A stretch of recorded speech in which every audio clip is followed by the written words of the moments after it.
Alright guys, today we're going to be talking all about ghosting, and what I mean by that is that ghosting by your prospect, right? So you had this amazing sales call and you thought everything went phenomenal, and at the end of the day the client simply disappears. You don't know what happened. There are really specific reasons why that happens. We're going to look at them, deconstruct it, and most importantly we're going to fix it so it doesn't happen to you to begin with. Alright, let's get into it.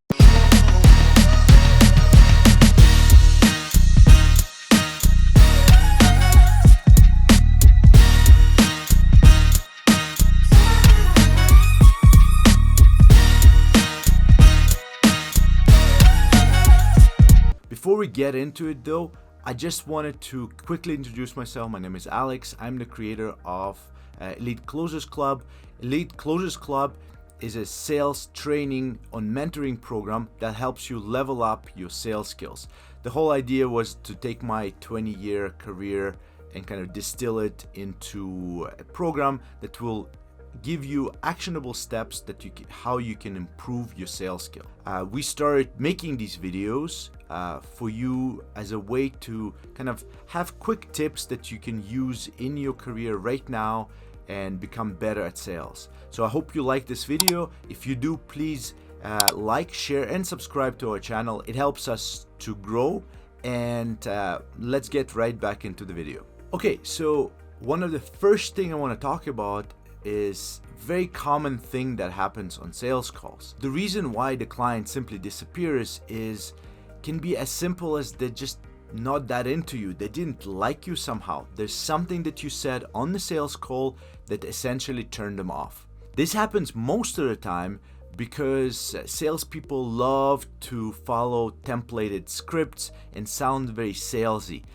This is kind of like one of the most common rookie mistake that happens all the time.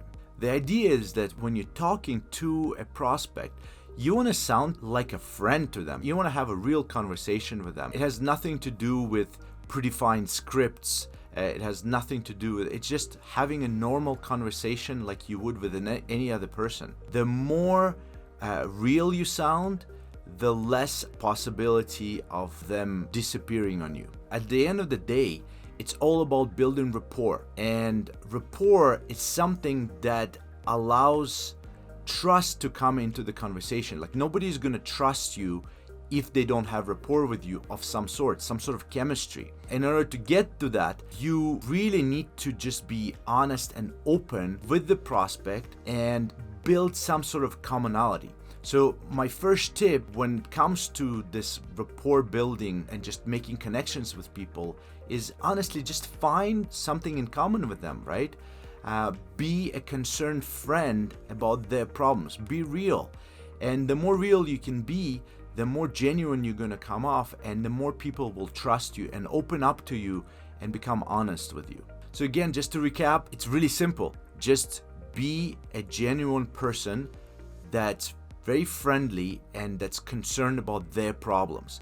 That's it. It's as simple as that. Okay, so the next thing that happens that very often drives a prospect to ghost you is the fact that you seem disorganized in the sales call. So what I mean by that is that you would be talking about one thing, then another thing. It seems like you don't know what you're doing, right? It seems like you don't know what to say next. Basically what that does, it creates this perception in the prospect that they won't trust that you would be able to deliver the actual product or service that you're selling to them, right?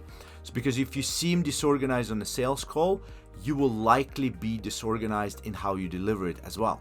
Have you ever heard the expression, how you do anything is how you do everything, right? That's why it's so important for you to really learn the basic framework and follow it very, very precisely.